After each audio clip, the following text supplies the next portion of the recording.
Let's get into something weird. Auditory verbal hallucinations. Oh, shit. Here we go. No, I'm not talking about full-blown schizophrenia. Right. Even perfectly sane people can hear voices. Maybe not all the time, but occasionally, that whisper in your head sounds a little too real, doesn't it?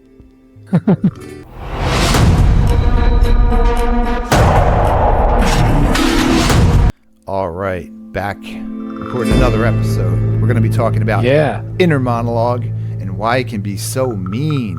You know, sometimes. This will be good. Sometimes I'll be at work or doing things. I'll be cleaning the garage, and I start to get annoyed, and then I have these thoughts about like this person I should have punched, or how I let this one person talk to me, or I start thinking about all. I guess rumination. Not so great. Oh yeah. Yeah. No, not at all. The thoughts can be a rough one. They're a little loud sometimes. Mm-hmm. Gotta figure out how to quiet them down. All right, so so I got into that in the intro. So let's just check out the video. Here we go. This brings us to one of the granddaddies of modern psychology, Vygotsky. The man had this wild theory that inner speech starts as external social dialogue, something your parents, teachers, or friends fed you, and only later you swallow it, internalize it, and make it your own. Interesting. It's not your I've said original that myself thought. too. So can you clarify the beginning of that? Yeah. So the idea is that you don't have. Okay. Well, to simplify it, you don't have like an internal monologue of your own right away. Right. It came from somewhere else initially. Sure. And I've said this without knowing about Vygotsky, but so props to him. But basically, it comes from the outside. As you're growing up, let's say, as you experience things, maybe from your parents, maybe from friends or bullies, maybe from society, whatnot, the pressures. And what happens is it becomes the voice in your head, let's say. And at the risk of sounding crazy, that voice sounds like you. Yeah. So you start to think you came up with that yourself, and that's who you are. Yeah. And that's the issue. If it's negative, that's a problem. If it's positive, that has other, I guess, issues with it, but more complicated. But yeah. Yeah. So basically, that's the idea. You're a product of your environment, and the impressions that are placed on you through your environment start to that's right. imbue onto you and into you. And and you start to think but it might be from your environment. Sure. And you might have forgotten the source. It could be like, I've always thought that way. Sure. But have you? I would think it happens a lot in some communities, especially where they're like, where a single mother raises a child and they're like, we don't need a man, and a man never did nothing for me. And maybe you're a male and you're just like, wow, that's a weird impression of a male. Oh yeah, right? Yeah, that could be something. Yep. You might grow up, if you're a boy, you might grow up with less self-worth as a result. I'm a man, I guess women don't need me, or maybe you have a fear of women or women rejecting you or whatever, and you start to believe you're not good enough. Yeah, exactly. The sad part is, when you come into this world, that's something you had to deal with. That was just something you had to come up in. But it's a tool you develop. He saw inner speech as the ultimate hack for self-regulation, a way for kids to coach themselves through life. Which begs the question, if your thoughts started out as someone else's words, can you ever truly call them your own? That's deep.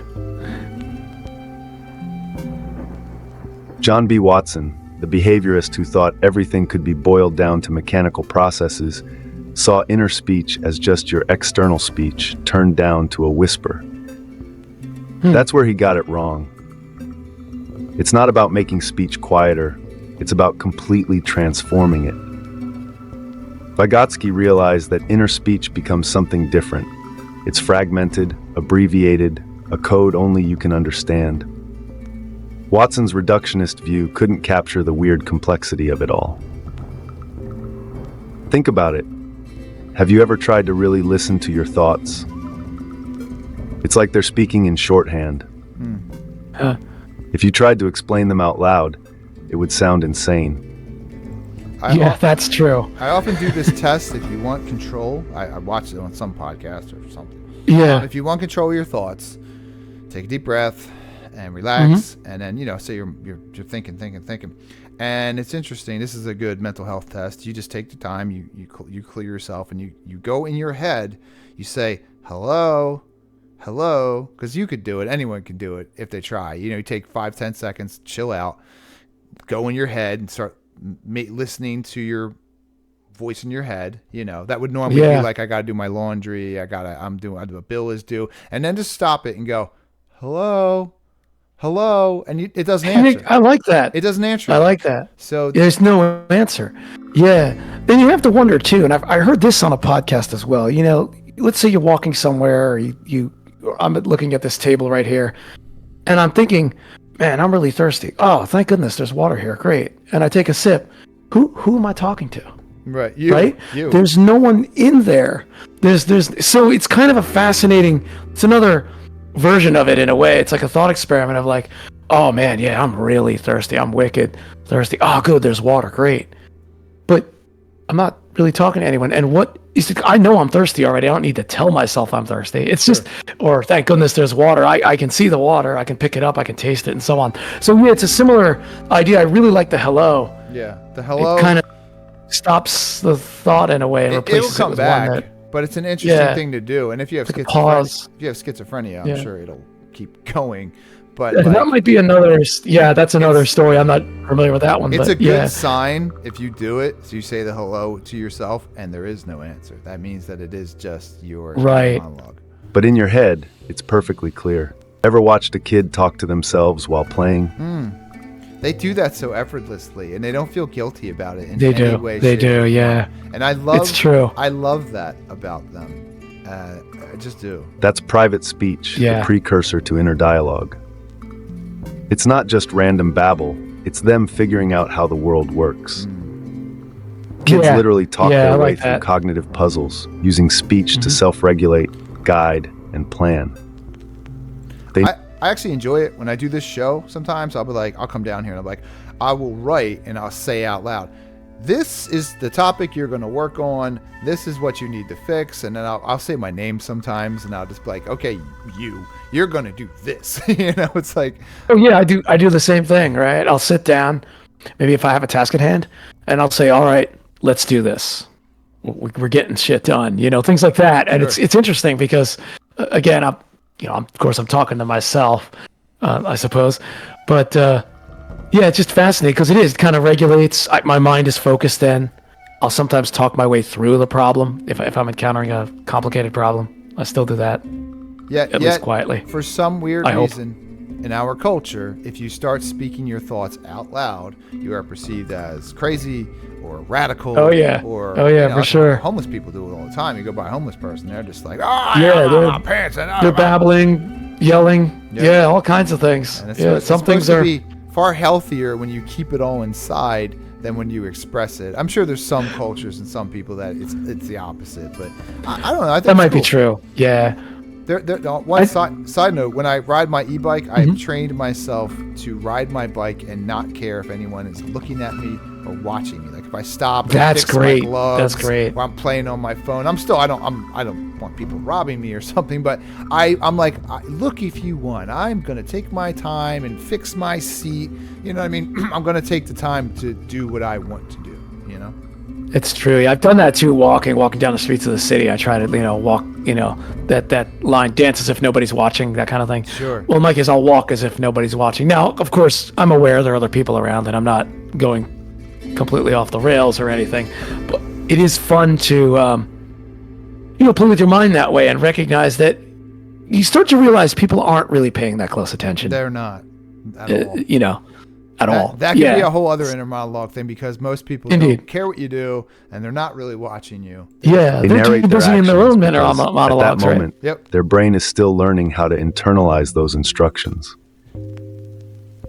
All right, so kids definitely, they speak out loud, which I think is super. I think it's great. Working memory. Let's talk about working memory. Here we go. You know that little voice that repeats a phone number in your head until you write it down? Oh, yeah. That's inner speech in action, doing its dirty work in the trenches of your brain's phonological loop. Badley and Hitch nailed it with their multi-component model of working memory, where inner speech serves as the verbal scratch pad. It's more than just holding information. It's actively rehearsing it, recoding visual info into verbal form, and constantly juggling tasks. Ever wonder Oh, how yeah. many thoughts your brain can juggle at once before you drop them all? You can't. You know what's really weird? You can't I do think wonder. of one thing. You can't have two thoughts in your head at the same time. You have to finish the thought before you can start the new That's one. right. It happens really quick, and you think that you can't. Like you're like, no, I think of a lot of things. I can think of like 100 things in 10 seconds. I'm like, but you can only think of one thing at a time. Yeah, it's true. I've read that too. The conscious mind can only hold one single thought at a time. Now, like as you said, it's rapid fire. It feels like you're multitasking or multi-threading thoughts, but really, it's one at a time every time. It's just switching very quickly.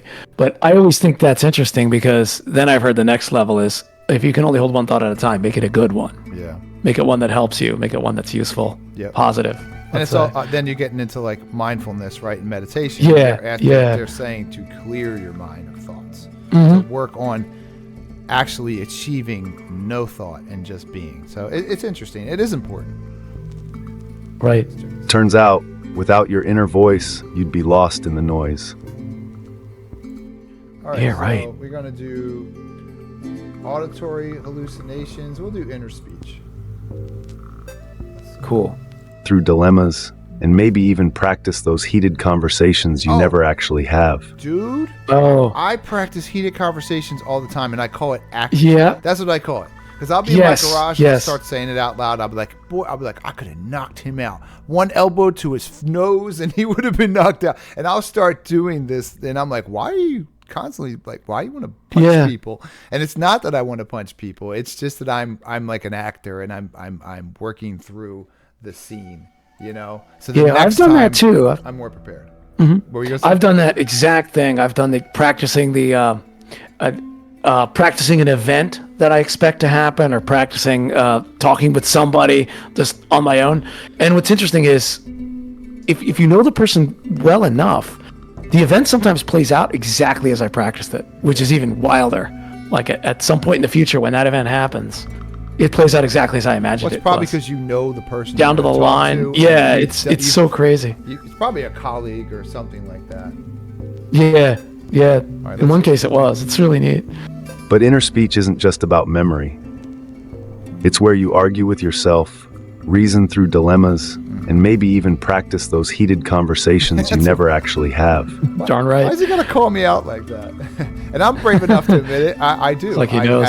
I replay some heated conversations. They could be from 15 years ago. I just feel like it's teaching me to Oh, I've done that too. handle Yeah. them better in the future. But sometimes Yeah. I'm like, I find as soon as I start working in the garage and like something annoys me, it begins. And I'm like, all right, Yeah, right. relax. Just break the boxes down. You don't gotta go there. Yeah, we don't have to go Yeah, I'm the same way. I don't have to go Studies back to show that it's convo different. I had 10 years ago. But in a way, it is a way to improve your song. It is. From It's like external acting. speech.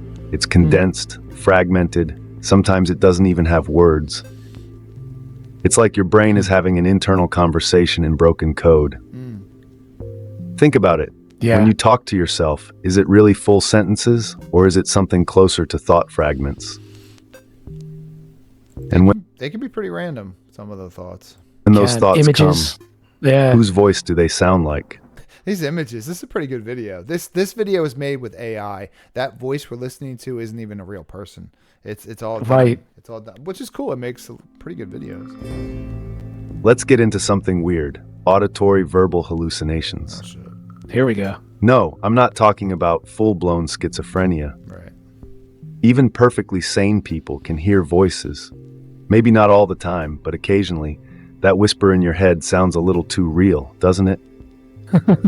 I can't relate with this one. I don't get thoughts in my head that are like, "Why don't you go jump off a bridge?" Like I don't get those thoughts. Thank you. Yeah, no, not like that. I can't say I get thoughts like that. I might hear someone's voice, but it's how I remember their voice. It's like, maybe a friend or a relation or something, but significant other, but it's not like the voice comes out and says things like that.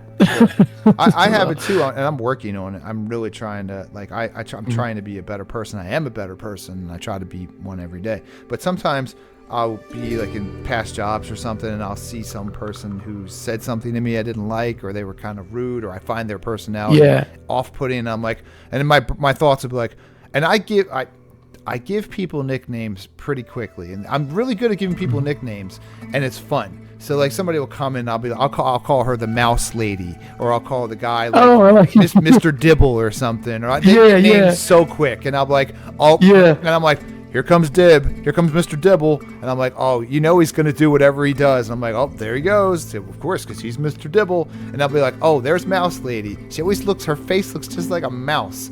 Is she a mouse? It's and true. I'm like, That's great, bro. man. That's great. It feels like I do it too. I give nicknames, so I remember the people better when I do that. Of course, their real name, and then I'll associate with a nickname or something. Oh, you'll remember them to the point where I don't even know their names. Like I just know them as like, what's some of the names I have for people? Oh God, there's so many. Wiggles. God, I could go on and on. There's just millions of names I have for people. I'm with you. It's when I forget the real name that I run into a little trouble. Twinkle Toes is a new one. There's this person I interact with now, and they have been called, I call them Twinkle Toes. Twinkle Toes. Whenever I see them, I'm like, here comes old Twinkle Toes. And I'm like, they're gonna be doing Twinkle Toes. And that's funny. I feel bad sometimes. I feel like I'm like I am a Seinfeld character. Like I should be friends with Jerry. Oh God, me too, man. That's what I feel like. Me too. Yeah, I'm with Inner speech you there, and auditory 100%. hallucinations are connected in more ways than you'd think. The voices people hear in hallucinations. Some researchers believe it's just inner speech gone rogue, thoughts you've lost control of. It's like, I don't care anymore. I like inner speech gone rogue. I kind of like that. It's like you're listening to me now. Yeah, like, wait, going what? rogue. Who was that? That's when things get freaky. Is your inner voice always yours? Or is it something else, slipping through the cracks when your brain isn't looking? Now, I can't super relate to this one, so I'm going to skip it. But if anyone is, work on it. I feel bad. Like, I don't know. Wait for this video to freak people out, right? If you have inner monologue that is like rogue, that's difficult, right? Because no one else hears the voice. Only you hear the voice, and it's talking shit to you. That's got to be difficult. Yeah, I think the problem, I mean, I'm not a psychologist or psychiatrist or anything even close, but the problem I imagine would be when you if you're no longer aware that that's not really your voice. So for example, like you really think it's you all the time, and these voices are telling you to do things that are or think things that are just not good for your well-being. Sure. And you stop realizing that it's not you. I think that's where the problems start arising. Yeah. And I think that it sounds redundant and ridiculous, but that's probably when it's a good time to start exercising, journaling. Oh, sure. That's a good way to. Mm-hmm. And meditating and breathing. Meditation is great too. Clearing your mind if you can. Let's see what else we got here for this topic. We got the dark side, creativity. Let's see what the dark side is. Oh, here we go. Yeah. Let's check out the dark side. Inner speech can turn on you fast. When that voice in your head becomes your biggest critic, it doesn't just hurt your feelings, it can wreak havoc on your mental health. Yeah. Ever heard of rumination? Yes. It's like getting stuck in a negative thought loop, where you keep replaying the same harsh, self-critical dialogue. Mm-hmm. Guilty as charged. And it can lead straight to depression and anxiety. Understand that this is a human trait. This isn't just you. Yes. Rumination is universal, and it's a great word because it summarizes a very complex thing into one word. Most people would say like anxiety, right? There's anxiety, but like rumination is a far better word to describe it. Your brain is like a record player that's skipping, replaying the worst parts of your life over and over. Yeah. So here's a challenge for you. Is your inner voice helping you or hurting you? Helping. That's a great one. And then there's creativity. That's me. I'm the creative guy. Here we go. To the point where I get annoyed, but I've created so many things and done so much stuff that I'm just like, I'm like, oh, here you go again. Just going and creating. That's good, man. I like that. I think that's really interesting. Yeah. I think a lot of those who are creative, I think, can relate to you. I would think on that. Oh boy, here we go. I'm creating something again. Oh, dude. Yeah, it's really? But I appreciate it, and I've gotten far better. Yeah. I'm not just an artist. I'm not a musician. I can play the piano. I understand music theory, but it evolves. I like the role of this podcast because now it's dealing specifically with you, and now it's what I've always wanted, which is collaboration, and it takes everything and puts it all together, and it makes like it's fun for me, and it never feels like a waste of time because it just feels so full. I agree. I'm very fulfilled. This gives me a chance to do something I've always wanted to do at some level, at various points in my life, but never had the guts to do until now here on MetaBullet. So this is really, I think you always had the guts. Awesome. I just think you didn't have the opportunity. That too. Good point. That's a good point too. I didn't have the opportunity or didn't know how to go about it. And thankfully you came along, created this. Yeah. Speaking of those creations, and here we are. If anyone would see this video and think like, I want to do that, I'm just going to be honest with you. You're going to have to spend a little bit of money. You're going to certainly have to spend some time, and you're going to get frustrated. And there's going to be many nights when you can't solve a problem. But understand that when you're executing, you're learning, and you're learning 10 things that you understand and know. So the next time you come, you don't have to deal with the 10, and then you can take those 10 things and start to apply more things on top of it, and then you'll find you can execute 50 things because you understand the rhythm of it, the muscle memory of it, the essence of it, and that's how you go from an artist to a producer. And a producer's great because a producer is unlimitedly creative. True, that's true. And it's cool. Certainly done that cool. here. And Inner Monologue certainly is a part of that, because there's so many times, and my computer's going down. I'm like, is the show over? And then I just think about how much I gain from it and how much value it has to me. Even though I don't have an good. audience. That's a good, that's a good program of that Inner Monologue. I was thinking too, Inner Monologue, you're thinking, your brain is just going to do that. That's what your brain does. Any human, right? That's what your brain does. Your mind is what your brain is doing. So the question then becomes, instead of slamming yourself, because this could get a little crazy, but inner monologue about inner monologue, right? Oh, why am I thinking that? I should stop thinking that. Oh, yeah. All of that. It's just the challenge, I guess, and the freedom comes from just observing the thought, letting the thought happen. It's okay if it does. It could be any thought, negative, positive, doesn't matter. And just sit with it for a bit. If you're meditating, it'll happen. You can't really get rid of it, but it'll pass, and you'll start to realize that it's only temporary. Yeah, that the thought will go away, and there'll be another one. But you described it that's well. temporary too. You actually said inner monologuing. You're in a monologue, right? And that's when it becomes too heavy and too much, because you're like critiquing the critique. And then, like, how are you supposed to remember to pay a bill? How are you supposed to remember to kiss your wife before you leave? Right. How are you supposed to remember to love yourself if you're critiquing the inner monologue, right? That's a lot of work. Precisely. It's exhausting. It really is. Oh, yeah. Some people are tired at the end of a day after all that thinking. Yeah. And they're really rumination. Yep. Is a good one. Ruminating about your inner monologue is another issue. You put it right? well. It's inner monologuing your inner monologue. It's a good way to put it. Yeah. I have to remember that when I'm doing that. If you're a writer, an artist, or a musician, you know that the creative process is like a conversation with yourself. It sure is. Yeah, that's true. Just talking about that. Inner speech is where ideas are born, developed, and even criticized before they ever see the light of day. Yes. It's like having a brainstorming session inside your head, except the ideas come from every corner of your subconscious. Yeah. The article talks about Vygotsky's idea that inner speech is dialogic, that it's always a conversation, even when it feels like solitary thought. So here's something to chew on. Is your creativity just you talking to yourself, or are there other voices at play? I'm going to step in on this real quick.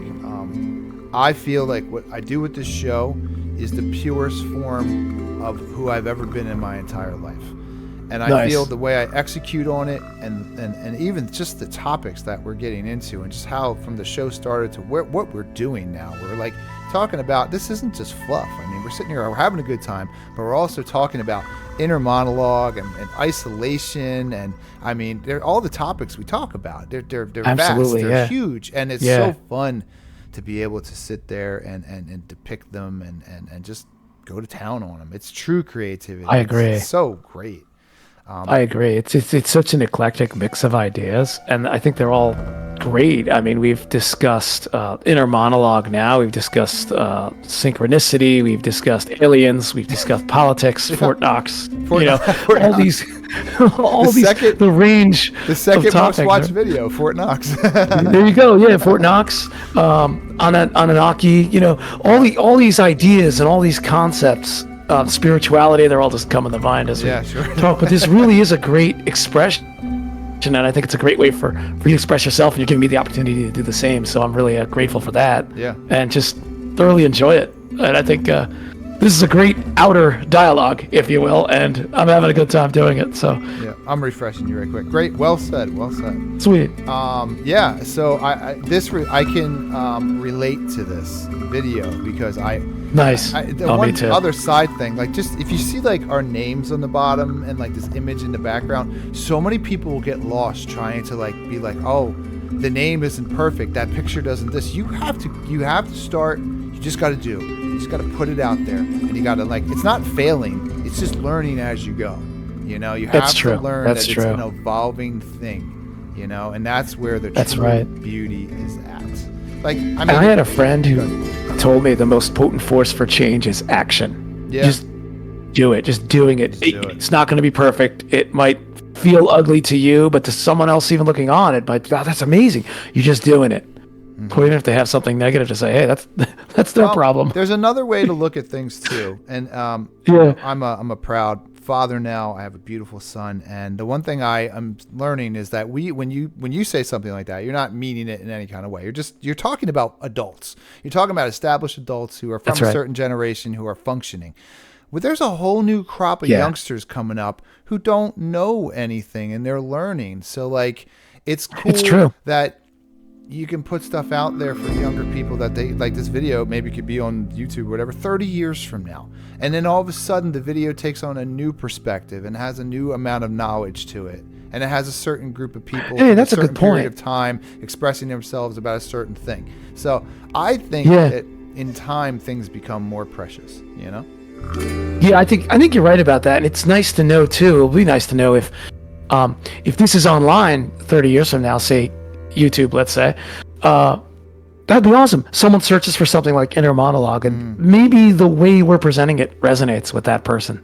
They're young, they're watching videos randomly, they come across this, hopefully it'll resonate with them. Maybe they'll like and subscribe in the meantime, but also they'll get something out of it, and they'll maybe grow from it. And think of this, if it's around long enough, 500 years from now, there'd be a class, and it would be about whatever decade we're in, and they'd be like, look at this, we're going to pull up this video of these people who are making these videos back then. It'd be great if we could pull up videos of people from the 1200s when they were like farming, I know, right? And like tilling the land, and they could tell you all about their process and how they do it, and like how much they love their cow. Yeah, right? It's we're capturing things, we're creating things. We really are. I think that's really cool too. It's a good way to look at it. Yeah. All right, let's do a little bit more, and then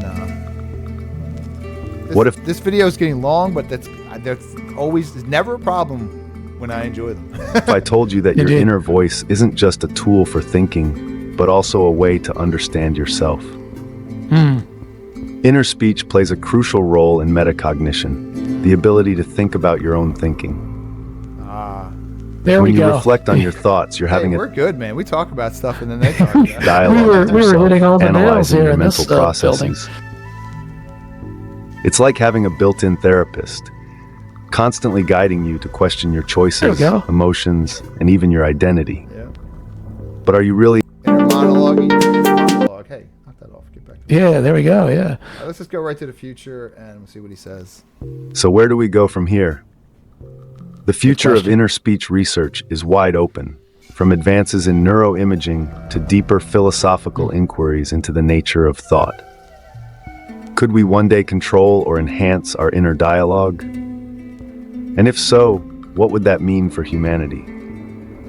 Maybe we'll unlock new levels of cognition. I think the ancients did this and already had done it. So I think like Egypt and like a lot of these conscious cultures certainly were a lot better at it than we currently are, especially in the West. The East probably got it, but we suffer from a lot of distraction, I think, here. Distraction to our minds, certainly. So I think it's already happened. This guy's this video kind of says like, what if? But I believe it happens, it is happening, and it used to be done even more. Or maybe we'll discover that we're not as free as we think. Yeah, we're more trapped. What happens when you can control your inner speech? Would you finally be free from mental struggle, or would you just be trapped in an even more sophisticated maze? Oh, that's a good question. Look at that. It's just one of those, and I think we'll end it with that one. It's a super interesting topic. It's really. It really is. I think we both had some good points. Is there anything else you want to contribute to the inner monologue? Just to say, don't confuse your thoughts with who you are. I've heard it said, I think it's a Zen saying, thoughts are like the clouds in the sky. Be the sky, not the cloud, basically. Oh, right. Just remember, you're the sky, not the cloud. Right. So Be that's a tough one. Be the canvas, not the brush. There you go. Yeah, exactly. Nice. Interesting. So I would just recommend anybody, if you're going through it, just try to get yourself together, start to eat right, hydrate, get good rest. That immediately will start to help. Journal. Say nice things out loud. Be nice to yourself, and then try not to think sometimes. Just for 10 minutes, turn off everything, your phone, put on some chill music, and just allow yourself to sit there and like feel your butt sitting in the chair. Feel your elbows in the thing. Start to feel the sensation of sitting there, not the thoughts while you're sitting there. Yeah, exactly. Well said. Breathe. That's a great exercise. Yeah, breathe. Take in what you're feeling. Take in your surroundings. Just, in my case, I live in a city. I'll hear traffic, birds, you name it, the neighbors. I just take it all in. It just is what it is. Just sit there 5-10 minutes. That's it. It's good. Could be nice. Very helpful. All right, we're out. That was another episode. Thank you for joining me. Sweet. Peace out.